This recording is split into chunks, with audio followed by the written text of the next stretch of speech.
And it is April 15th, and it's tax day, and they're having a Tea Party rally here at Barley and Hops, parking lot of Barley and Hops here in Frederick County, Maryland, USA.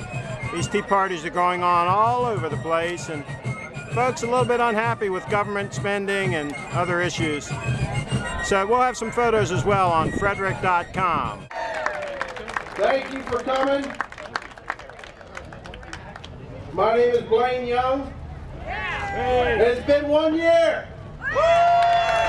1 year where we said enough is enough. Leave us alone. Leave our money in our pockets. We like to get this started out the right way with the Pledge of Allegiance. If I could ask all the children and the kids to come forward to face the crowd, kids, all the kids here. You're the future. Come on, kids, up here in front of the roll back and turn around and face everybody. I want everybody to see this. We get characterized in a lot of ways. Look at these children. It's their future that we're trying to protect. Children, come on forward, kids. All the kids in the crowd. All right, Landon, get us started with the Pledge of Allegiance. Right hand side.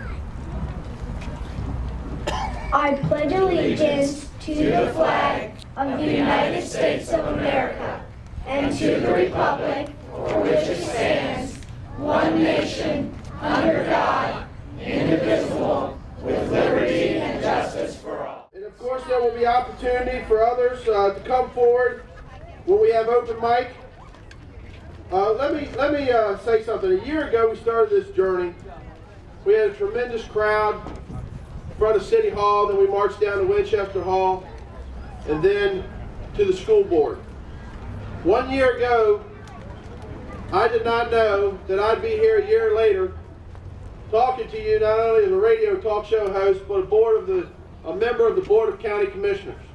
And I want to thank you, because you're the reason why I got re-energized, you're the reason why I put my name in, and I believe that with the huge outcrying of support, you're the reason why I was selected to fill the Republican vacancy on the Board of County Commissioners. So I want to say thank you to you. How's the new job? And the answer I say is, it's not a job. It's not a job. I'm here to serve you. And you all need to watch what I do. And when I do wrong, you need to criticize me. And you need to tell me, Blaine, that is not why we supported you. And I'm excited. A lot of people say, oh, this is horrible, this is terrible, the budget, the money's not there. To me, it's exciting. You know why it's exciting? Because we have an opportunity to redefine the role of the government. And we have an opportunity of redefining either two paths. The path of socialism, which we all don't want, and we're against. Or back to the path of focusing on essential services and personal responsibility and personal accountability. And put more of your money back in your pockets. My name is Jim Lehman, as Blaine mentioned. I'm just an average citizen like you guys. I'm a co-organizer of the We Surround Them group with Steve and Mark and Joshua. And I'm a proud member of Frederick County now for 12 years, a proud American, born and raised here, and quite happy about it, and happy to be here today. I've been asked to talk about the accomplishments of this movement over the last year, but before I do, I think it's important to provide a little bit of context and a little bit of background about how we sort of came together and what this is all about. Just lay the groundwork a little bit. It was about a year ago, as Blaine mentioned, and maybe even go back about a year and a half ago, when the country first started to become aware. I think we went through a transformation, and I'm not talking about the transformation that you hear about in Washington right now, in America. I'm talking about the transformation of the majority of American people, the transformation where we woke up from this long nap that we've been in, this period of complacency and ignorance and just assuming that things would work out because this is America, and we suddenly started to realize that things had evolved over a period of time, and we didn't recognize our government any longer. And what was worse, our government wasn't recognizing us any longer. Every time we have one of these, a black helicopter shows up. My name's Blaine Young.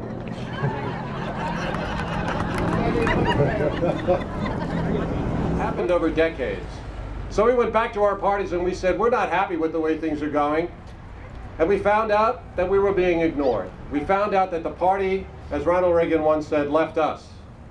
And we needed a place to go. We needed to be with like-minded people. And we found out we're not alone. We found out that the majority of the American people think exactly like we do, and that the majority of American people wanted to make a difference and bring us back to what the founders intended our government to look like. So,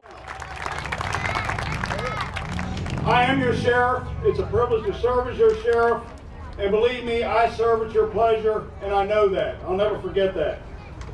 1 year ago, today, we were sitting down in Winchester Hall, Church Street. We talked about at our first Tea Party, we were tired of taxes, we're tired of government overspending, where we're headed with that spending, wherever it's all going to go.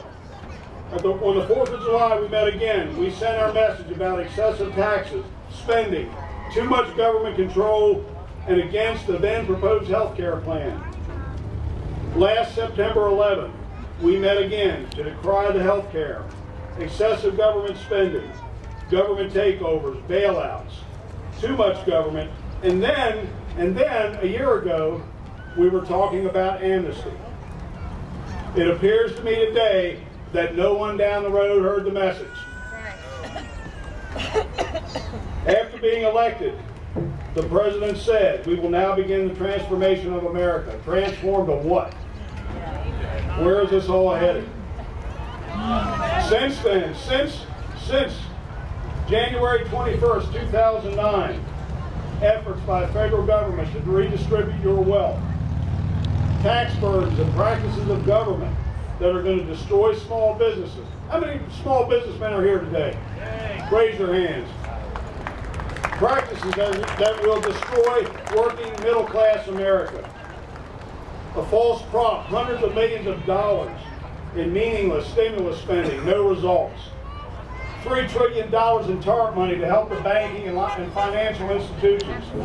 The government now controls and owns banking, and the forecast is that banks and financial institutions are on the brink of collapse. A government bailout, partial ownership of the auto industry, again, close to collapse. The president wants to close down Guantanamo Bay. Wants to bring into our communities, on our soil, terrorists. Washington, if you don't hear us, those of you who don't listen are going to be removed from office. This time we mean it. September and November, you are gone. It's 100% of our annual GDP. That's not even counting the 60 to 80 trillion in unfunded liabilities. Social Security, Medicare, Medicaid. And that's not even to mention health care legislation. Those are the subsidies that are on our doorstep. Are you ready to pay for your neighbor's health care? No. I'm not. An underlying issue of our time is that we must recognize that our Constitution is a constant document. This point is vitally important to our freedom. And it must be coupled with actually adhering to the Constitution. It's up to us to hold our elected officials accountable if they deviate from the oath to support and defend the Constitution. Every time, regardless of situation. But when an elected official chooses to not stay principled and instead take a pragmatic approach, do we ever hear that word? A pragmatic approach?